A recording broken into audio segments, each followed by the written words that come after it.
Have you ever heard of the Boo Hag? Gary Brand Jr. tells us about it.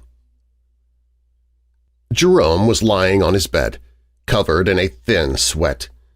The sheets were rumpled and pushed aside.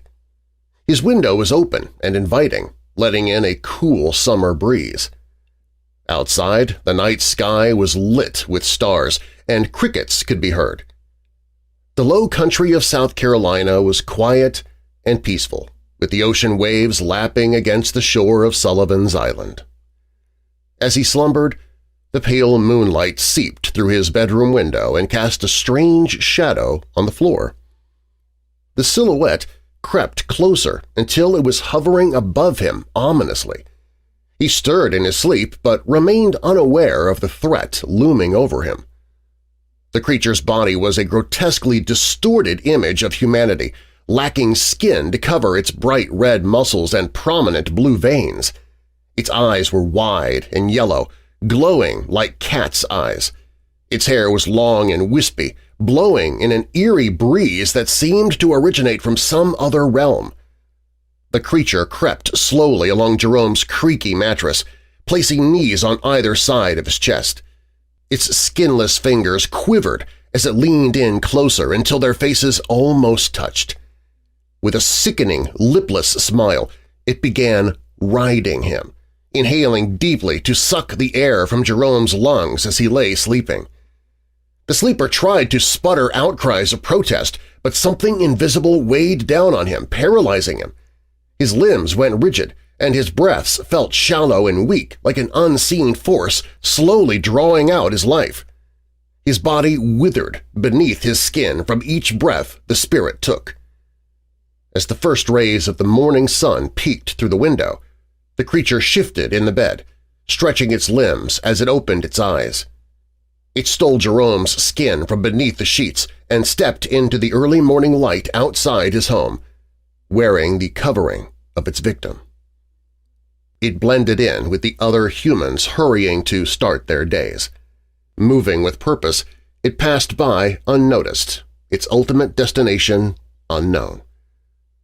Jerome was now another victim of the Boo Hag, a terrifying creature that blended the horrors of sleep paralysis with the viciousness of a vampire. For centuries since the 1500s, generations of men and women from West Africa have been uprooted from their homes to toil in the fields of America.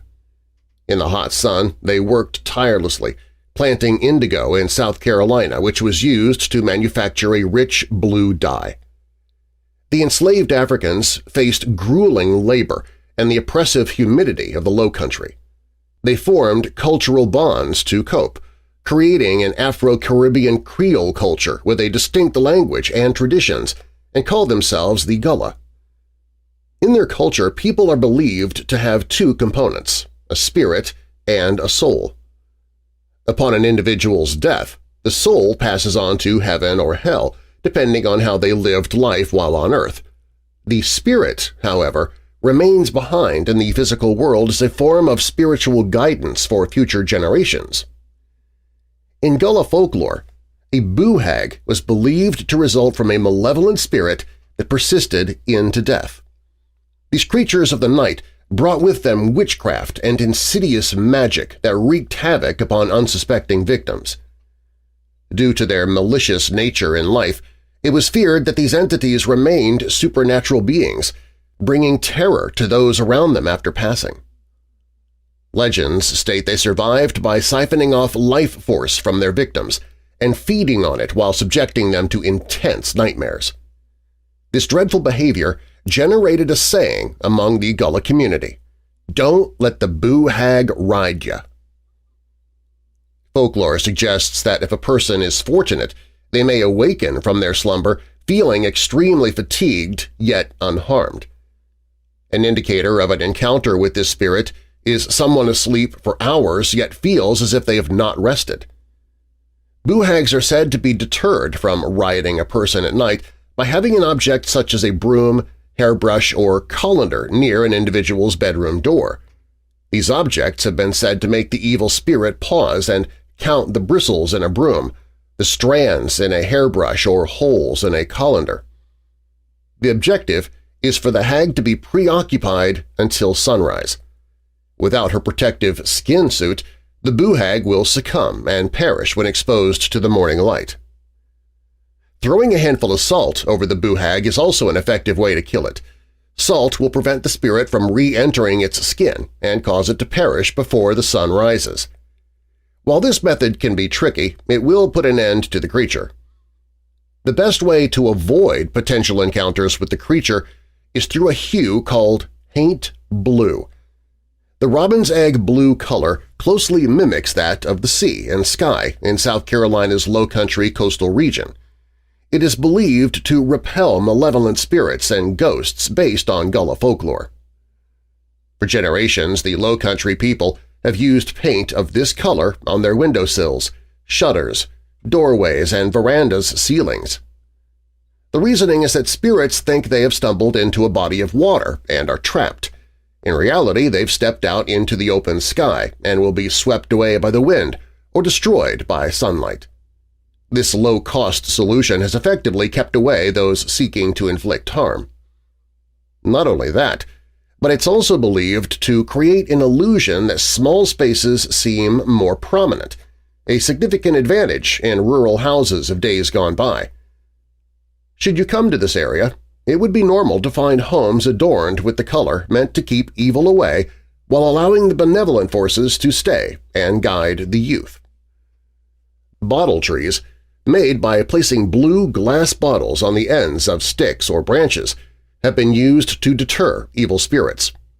The color of the glass is believed to trap these entities inside, as they can enter through the small openings but can't escape again. The bottle's ringing, rattling, or rustling sound indicates that a spirit has been captured. Still, if a hardware store does not have a can of Haint Blue, purchase a broom or two to maintain a safe home against the Boo Hag.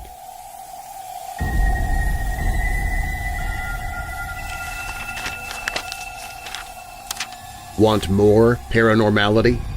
Subscribe to Paranormality Magazine, and each month get it delivered digitally or via mail in our print version. Paranormality Magazine is a collaborative endeavor featuring works from people like you who have a passion for all things mysterious and unexplained. Our goal is the pursuit of knowledge, gathering captivating stories from our own team of writers, researchers, and investigators, as well as from writers such as yourself.